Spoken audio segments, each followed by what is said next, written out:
live with me. And she was Irish to the nth degree, and to this day, nobody in my family's married anybody other than Irish Catholic.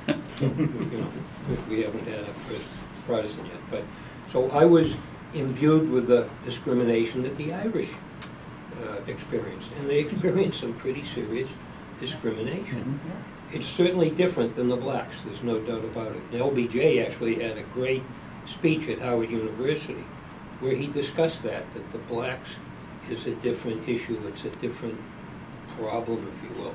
But growing up, I went through that picture that you and I looked at, and I thought I grew up in an Irish Catholic community, but I went through there, and I don't know who the Barcelases were. They could have been Portuguese. Or, yeah, that's right. You know, Ricky Abraham was Syrian. He was his parent. His uncle was one of the big bosses in the mosque in Quincy.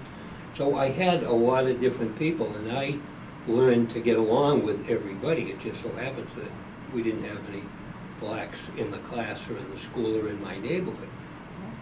But when I was born, my parents lived at Columbia and Blue Hill Avenue. And I had tons of relatives who didn't get out of Dorchester for the longest time. And I'm talking about Four Corners, I'm talking about Dudley Street. And I witnessed from a distance the decline of Dorchester, Roxbury, Mattapan. And it was the redlining, or there was an attempt, kind of like the recent mortgage problem, but they were trying to get people of color to get home ownership. It was called BBRG, Boston Bank's Urban Redevelopment Group, and it was really just a cash cow for people who know how to play the system. But it was a well-intentioned effort to try to get blacks to have single home ownership.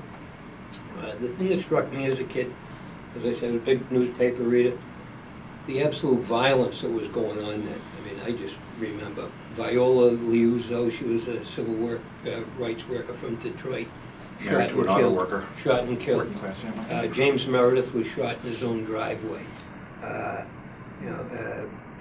The three kids who were missing, and then they find them a week later, Serena Goodman and Cheney.